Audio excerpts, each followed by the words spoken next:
Hello viewers, আজ দেখাবো আপনাদের হাইটার মাছ কীভাবে ডিম দিয়ে থাকে তার পুরো প্রক্রিয়াটাই আপনারা দেখতে পারবেন। যারা মাছ খামার করে থাকেন তাদের জন্য অনেক উপকারে আসবে। এবং ডিম দেওয়ার পরে মাছটা ফিমেল মাছটা সরিয়ে ফেলতে হবে, তা না হলে ডিমগুলো খেয়ে আপনারা দেখতে পাচ্ছেন ফিমেল মাছের পেটে একটা ডিম দেখা যাচ্ছে এবং এই প্রক্রিয়াভাবেই সে ডিম প্রসব করে থাকে। দীর্ঘ 2 ঘন্টা থেকে 2.5 ঘন্টা পরে এই ডিমগুলো প্রসব করে থাকে। এক একটা মাছে প্রায়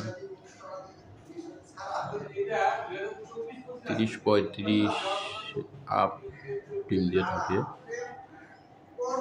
এবং এই ডিমগুলা উপরে যে বাবল আছে, মিল মাছটা বাবল তৈরি করে এবং সেই বাবলে নিয়ে সেগুলো লাগিয়ে থাকে। পরবর্তীতে সে এখান থেকে বাচ্চা ফোটে এবং এই ফিমেল মাছটি ডিম প্রসবের পর ডিম সাধারণত সামনে পড়লে খেয়ে ফেলে, কিন্তু সব ফিমেল খায় না, কিছু কিছু ফিমেল যত্ন করেও রাখে।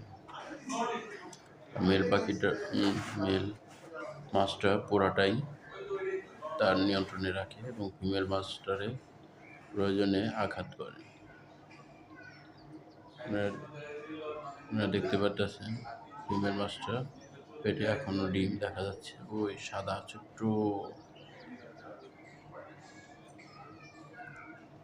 আপনারা এই মাছ চাষ করে অনেক লাভবান হতে পারেন। এই মাছের অনেক দাম, এক জোড়া মাছ প্রায় 500 থেকে 600 টাকা জোড়া। জাতের উপর নির্ভর করে।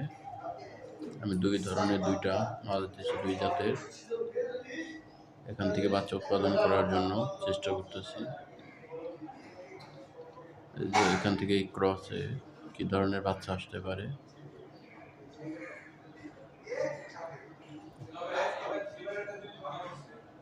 আপনারা চাইলে উপরে কাঠবাদামের পাতা দিয়ে দিলে সেখানে বাবুল তৈরি করবে এবং সেই বাবুলের ভিতরে মেল মাছটা ডিমগুলো সংরক্ষণ করে রাখবে।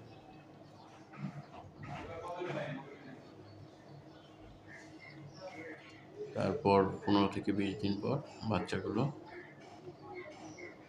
ডিম থেকে ফুটে বের হতে থাকবে।